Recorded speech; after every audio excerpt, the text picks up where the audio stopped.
बोलिए श्रीमद् भगवत कथा की जय। तृतीय स्कंद। आत्मा को यह शरीर बंधन में रखता है। शरीर जड़ है, आत्मा चेतना है, किंतु जड़ और चेतना की यह ग्रंथि असत्य है, गलत है, क्योंकि चेतना को जड़ वस्तु किसी प्रकार बांध सकती है। यह ग्रंथ असत्य होने पर भी जिस तरह स्वप्न में हमें रुलाते हैं, वैसे ही यह हमें भी रुलाती है। तात्विक दृष्टि से देखें तो हम यह नहीं कह सकते हैं कि जड़ शरीर चेतना आत्मा को बांध कर रख सकता है। चेतना आत्मा को जड़ शरीर बंधन में नहीं रख सकता। आत्मा शरीर से भिन्न है, यह बात सभी जानते हैं, किंतु इसका अनुभव बहुत कम लोग करते हैं। सुखदेव जी कहते हैं, हे राजन, तुम जो प्रश्न करते हो वैसे ही प्रश्न विदुर जी ने मैत्रेय जी से पूछते थे। यह विदुर जी ऐसे हैं कि आमंत्रण के बिना भी भगवान उनके घर गए थे। परीक्षित ने कहा कि विदुर जी और मैत्रेय जी का मिलन कब हुआ वह मुझे बताएं। सुखदेव जी कहते हैं कि आमंत्रण पाए बिना भगवान विदुर जी के घर गए थे। उस प्रसंग के बाद पहले बता दूं। धृतराष्ट्र के पांडवों को लक्षागृह में जला देने का प्रयत्न किया था। विदुर जी ने धृतराष्ट्र को उपदेश दिया, किंतु उनका धृतराष्ट्र पर कुछ भी असर नहीं हुआ। विदुर जी सोचा कि यह धृतराष्ट्र दुष्ट है, उनके कुसंग में मेरी भी बुद्धि भ्रष्ट हो जाएगी। फिर भी उन्होंने उनको कई बार उपदेश दिया, किंतु धृतराष्ट्र ने एक भी बार नहीं सुनी, तो विदुर जी ने उनके घर को छोड़ दिया। विदुर जी अपने पत्नी सुलभा के साथ समृद्ध घर का त्याग करके वन में चले गए। वनवास के बिना जीवन में सुहास नहीं आ सकता, इसीलिए पांडव ने और भगवान ने श्री रामचंद्र ने भी वनवास किया था। विदुर जी तो पहले से ही तपस्वी सा जीवन बिताते थे, भगवान का कीर्तन करते थे, इसीलिए तो दुर्योधन के 56 भोगों का भी छोड़कर श्री कृष्ण विदुर जी के घर भाजी का प्रसाद किया। विदुर और सुलभा वन में नदी के किनारे कुटिया बनाकर रहते थे और तत्पश्चात करने लगे। वे हर रोज 3 घंटे श्री कृष्ण कथा, 3 घंटे कृष्ण सेवा, 3 घंटे प्रभु का ध्यान, 3 घंटे प्रभु का कीर्तन और 3 घंटे प्रभु का सेवा करने लगे। 12 वर्ष तक वे इसी प्रकार भगवान का आराधना करते रहे। मन को सततः सत्कर्म से लगाए रखो, मन निठल्ला होकर के पाप करेगा। भगवान का वे कीर्तन करते थे और भूख लगने पर भाजी खाते थे। भोजन करना पाप नहीं है, भोजन में ही खो जाना और भोजन करते समय भगवान को भूल जाना पाप है। कई लोग कौड़ी खाते खाते उसी से खो जाते हैं और अगले दिन माला फेरते हुए भी कौड़ी की याद आती है। मन में सोचते हैं कि कल की कढ़ी कितनी स्वादिष्ट थी। विदुर जी ने सुना कि द्वारिका नाथ संधि करने के लिए हस्तिनापुर आ रहे हैं। धृतराष्ट्र ने सेवा की आज्ञा दी कि कृष्ण के स्वागत की तैयारी करो, 56 भोग बनवाओ। धृतराष्ट्र यह सेवा कुभाव से करते हैं। सेवा सदा सद्भाव से करनी चाहिए, कुभाव से सेवा करने वालों को भगवान प्रसन्न नहीं होते। जो सद्भाव से सेवा करते हैं उनकी सेवा वे प्रसन्न होते हैं। विदुर जी गंगा स्नान करके गए। वहां उन्होंने सुना कि कल तो रथा यात्रा निकलेगी। पूछने पर लोगों ने बताया कि कल द्वारिका से भगवान श्री कृष्ण आ रहे हैं। विदुर जी घर लौटे, वे बड़े ही आनंदमय दिख रहे थे। उनकी पत्नी ने पूछा कि क्या बात है, आज आप बड़े ही खुश दिखाई दे रहे हैं। विदुर जी ने कहा, सत्संग में सारी बात कहूँगा। मैंने कथा में सुना था कि जो 12 वर्षों तक सतत सत्कर्म करे उस पर भगवान कृपा करते हैं। 12 वर्ष एक ही स्थान पे रह करके ध्यान करने वाले का प्रभु दर्शन देते हैं। मुझे लगता है कि द्वारिका नाथ दुर्योधन के लिए नहीं, किंतु मेरे लिए ही आ रहे हैं। सुलभा ने कहा कि अपने स्वप्न से रथ यात्रा के दर्शन हुए थे। यह स्वप्न सच होगा। 12 वर्षों से मैंने कभी अन्न नहीं खाया। विदुर जी कहते हैं कि हे देवी, तुम्हारी तपश्चर्या का फल कल मिलेगा। कल परमात्मा दर्शन देंगे। सुलभा देवी ने विदुर जी से पूछा कि आपका प्रभु के साथ आप कोई परिचय भी है? विदुर ने कहा कि जब मैं कृष्ण का वंदन करता हूँ तो मुझे चाचा कह करके पुकारते हैं। मैं तो उनको कहता हूँ कि मैं तो अधम हूँ, मैं आपका दास हूँ, मुझे चाचा मत कहो। जीव जब नर्म होकर प्रभु की शरण में जाता है तो ईश्वर उसका सम्मान करते हैं। सुलभा के मन में भी भावना है कि ठाकुर जी मेरे घर पर भोजन करें और उन्हें मैं प्रत्यक्ष निहारूं। सुलभा कहती हैं कि वे आपके परिचित हैं तो उनको हमारे घर पधारने का न्योता दीजिए। मैं भावना से तो रोज भगवान को भोग लगाती हूँ। मेरी अब यही इच्छा है कि मेरी दृष्टि में समक्ष प्रत्यक्ष रूप से भोजन करे। विदुर जी कहते हैं कि मेरी आमंत्रण को अस्वीकार तो वे नहीं करेंगे, किंतु इस छोटी सी झोपड़ में हम उनका आदर सत्कार कैसे करेंगे? उनका आगमन से हमें तो आनंद होगा, किंतु उनको कितना कष्ट होगा। मेरे भगवान 56 भोगों का प्रसार करते हैं। धृतराष्ट्र के घर में उनका भली भांति स्वागत होगा। मेरे पास तो भाजी के सिवा और कुछ नहीं है। मैं उन्हें क्या अर्पण करूँगा? हमारे यहाँ अपने ठाकुर जी को परिश्रम होगा।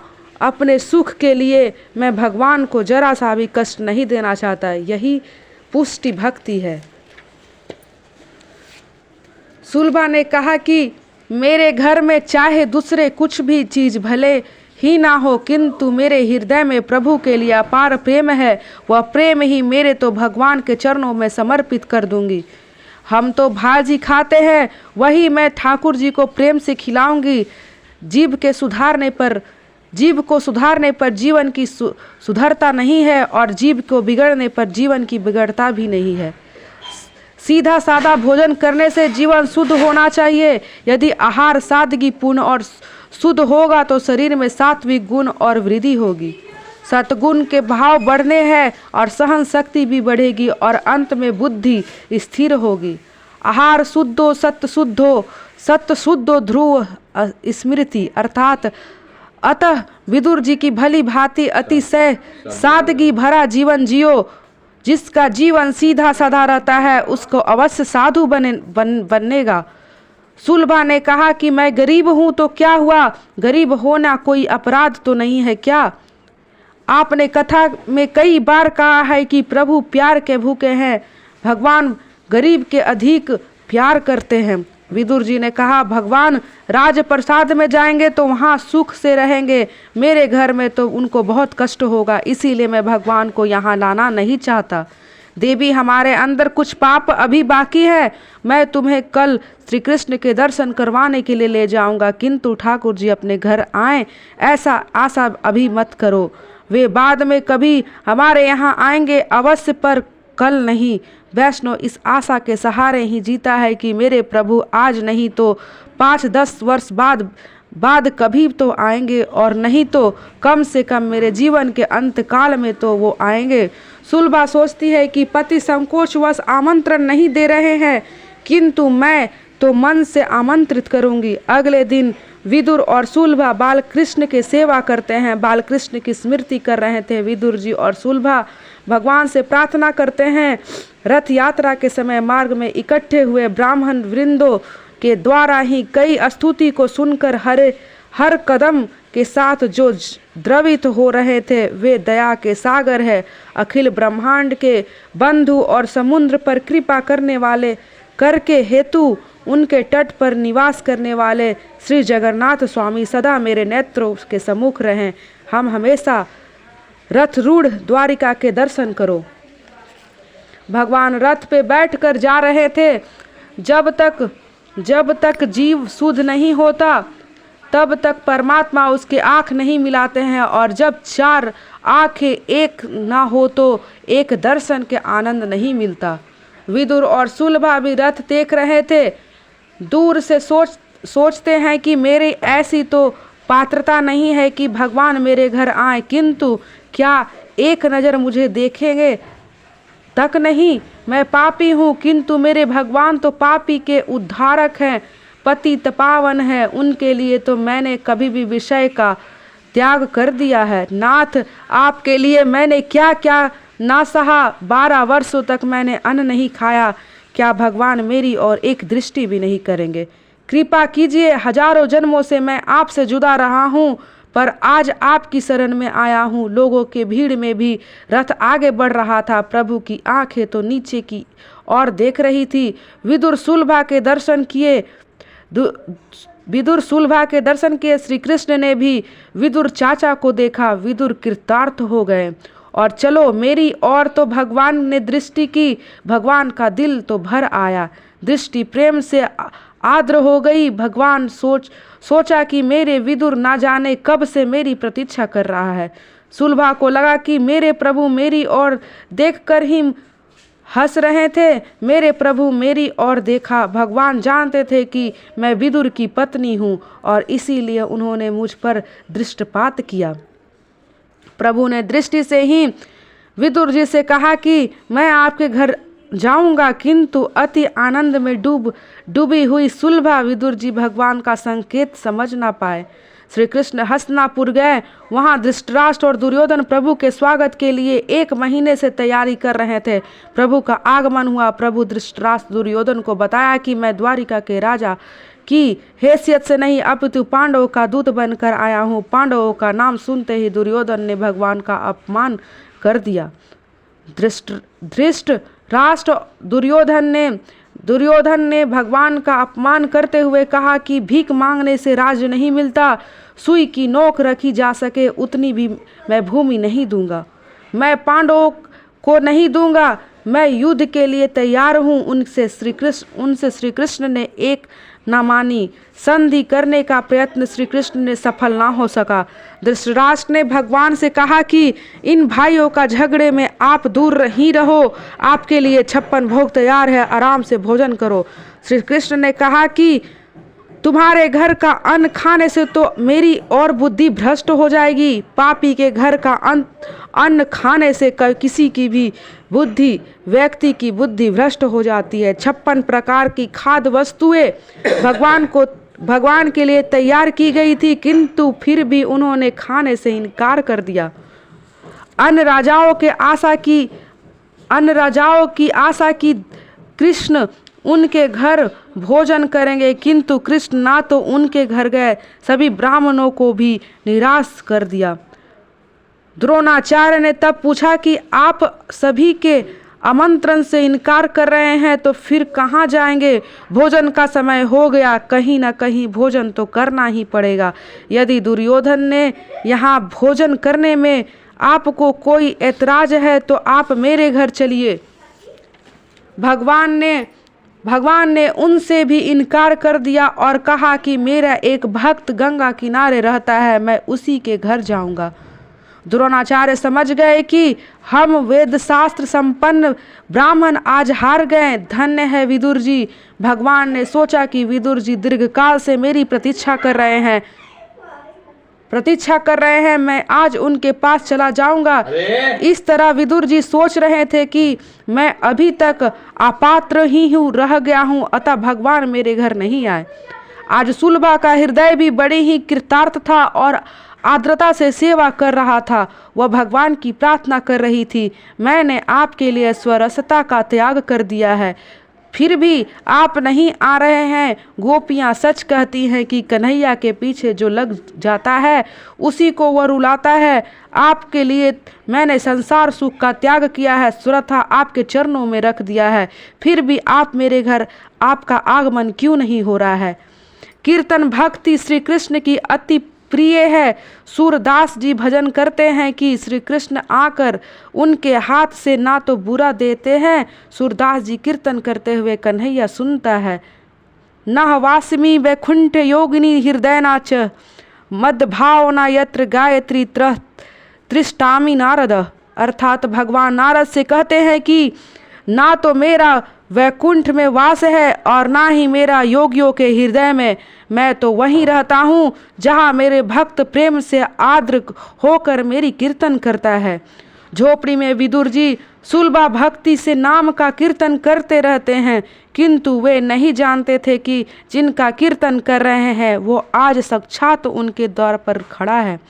मनुष्य का जीवन पवित्र हो तो भगवान बिना आमंत्रण पाए भी उसके घर आ जाकर जो परमात्मा के लिए जीता है उसके घर परमात्मा स्वयं आते हैं। बिना बुलाए ही भगवान आज विदुर के द्वार पर खड़े हुए थे।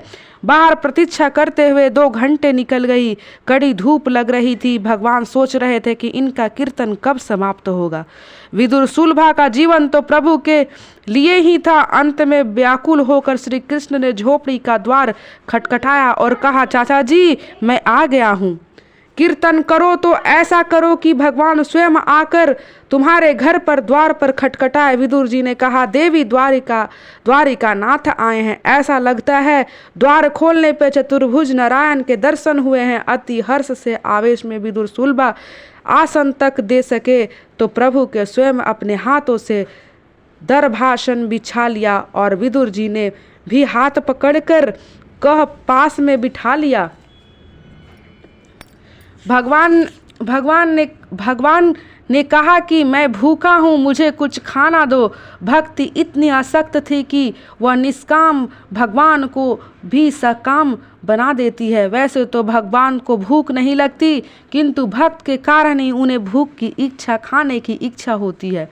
विदुर जी ने पूछा कि आपने दुर्योधन के घर भोजन नहीं किया क्या? कृष्ण ने कहा, चाचा जी जिसके घर आप नहीं खाते वहाँ मैं नहीं खा सकता। ईश्वर भूखे नहीं होते। मेरे ऐसे उपनिषद का सिद्ध है, जीव रूपी पक्षी विषय रूपी फल खाता है अतः दुखी होता है। उपनिषद का यह सिद्धांत गलत नहीं है। ईश्वर निसंत निहत नित्य आनंद स्वरूप है। भगवान का यह सिद्धांत सच्चा है। ईश्वर तृप्त है, किंतु जब किसी भक्त का हृदय प्रेम से भर आता है तो वह निष्काम होने पर भी सकाम बनाते हैं। सहगुण और निर्गुण एक है, निराकार सकार बनाते हैं। ईश्वर प्रेम के भूखे हैं, अतः ज्ञान से प्रेम श्रेष्ठ है। प्रेम में ऐसी शक्ति है कि वह जड़ को भी चेतना बना देती है और निष्काम को भी सकाम बना देती है। निराकार को साकार बना देती है। वस्तु को परिवर्तित करने से शक्ति ज्ञान में नहीं प्रेम में ही है। पति पत्नी सोचने लगते हैं कि भगवान का स्वागत कैसे करें। वे दोनों ही तपस्वी थे और केवल भाजी ही खाते थे। उनके संकोच हो रहा था कि श्री कृष्ण को भाजी कैसे खिलाएं। दोनों को कुछ सूझ नहीं रहा था। इतने में ही द्वारिकानाथ ने चूल्हे से भाजी का बर्तन उतार लिया और उससे खाने भी लगे। स्वादिष्टता और मिष्टता वस्तुओं से नहीं प्रेम से है। शत्रु की हलवा पूरी भी विष जैसी लगती है। भगवान ने दुर्योधन के घर मिष्टान अच्छे नहीं लगे, किंतु विदुर जी की भाजी भी अतः लोगों से आज बहुत ही अच्छी लगी। सुखदेव जी ने कहने लगे, राजन संग का मन भी लगता है। मनुष्य जन्म से ही भ्रष्ट नहीं होता, जन्म के समय वह शुद्ध होता है। बड़े होने पर ही जिसकी संगति जिसके संग रहता है उसकी संग रंग उस पर लगता है। जैसे संग होगा वैसे ही बनेगा। सत्संग में जीवन उजागर होता है और कुसंग में भ्रष्ट होता है। सोचिए कि बालक का जब जन्म होता है तो हम समय तो वह निस्यान ही होता है। उसने ना तो कोई बुरा आदत होती है और ना ही कोई अभिमान। बड़े होने पर जैसे संग मिलता है वैसी ही उनकी जीवन बनने बिगड़ने लगता है। अम्र वृक्ष के चारों ओर बबूल लगा दो तो आम नहीं बनेगा। विलासी का संग होगा तो मनुष्य विलासी ही हो जाएगा और विरक्त के संग होगा तो विरक्त ही बनेगा। चाहो सब कुछ बिगाड़ जाए, किंतु मन बुद्धि को मत बिगड़ने दो। दिल पर लगा दाग 3 जन्मों से भी शायद नहीं मिटेगा। संग और मन लगता ही नहीं। ज्ञान सदाचार भक्ति वैराग्य आदि में भी महापुरुष तुमसे बढ़कर हो। उन्हीं का आदर्श अपनी दृष्टि से समकक्ष रखो। नित्य इच्छा करो भगवान शंकराचार्य सा ज्ञान, महाप्रभु जी जैसे भक्ति और सुखदेव जी जैसे वैराग्य मुझे भी मिले। प्रातः काल में ऋषि को याद करने से हमें सद्गुण हमारे जीवन में उतरते हैं। हमने अपने गोत्र के ऋषियों को भी याद करना चाहिए। आज तो लोगों के मन में गोत्र का भी भान मालूम नहीं होता। नित्य गोत्राचार्य करो, नित्य पूर्वजों का वंदना करो। हमेशा सोचते रहो कि मुझे ऋषि जैसे जीवन जीना है, ऋषि होना है, विलासी नहीं होना है। राम भी रोज वशिष्ठ जी के वंदना करते थे, उनका सम्मान करते थे, सांसारिक व्यवहार निभाते और ब्रह्म ज्ञान निभाने और भक्ति अपना कठिन है, संग का आसरा भी खूब होता है। चोरी और अभिचार महापाप मानने गए हैं। ऐसे पाप करने वाले यदि आप भाई भी हो तो उसे भी छोड़ दो। किसी जीवन का तिरस्कार मत करो, पर आपके पाप का तिरस्कार अवश्य ही करो। धृतराष्ट्र जैसे दृष्ट व्यक्तियों के संग मेरे जीवन भी भ्रष्ट हो जाएगा, यह सोचकर ही विदुर जी ने गृह त्याग किया था और गंगा तट पर रहकर भक्ति करने रहे थे। भाजी खाकर ही वह संतुष्ट थे। इंद्रियां सुख से फंसा हुआ मनुष्य भक्ति नहीं कर सकता। आहार ऐसे करो कि इंद्रियां जो और जीवन का स्वास्थ्य रखे। धृतराष्ट्र ने विदुर जी के लिए वैसे तो बहुत कुछ भेजा था, किंतु उन्होंने किसी भी चीज को ग्रहण नहीं किया था। पापी के घर का कुछ भी खा नहीं जाता। अन्य दोष प्रभु के भजन कीर्तन में बाधक होता है।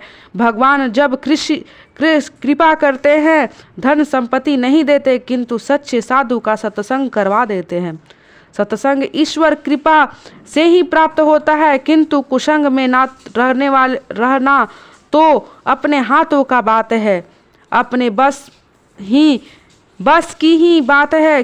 कुसंग का अर्थ है नास्तिकता का संग, कामी का संग, पापियों का संग मत करो। आगे कथा आएगी। विदुर जी ने धृतराष्ट्र दुर्योधन का त्याग किया और तीर्थ यात्रा करने चले गए, क्योंकि वे कुसंग में रह करके नहीं चाहते थे। जीवन मनुष्य जब तक लौकिक सुख का त्याग नहीं करता, तब तक प्रभु के उसके प्रति दया नहीं आती है। सर्वथा त्याग करके विदुर जी सुलभा परमेश्वर की आराधना कर रहे थे, तप कर रहे थे। बोले श्री भागवत कथा की जय।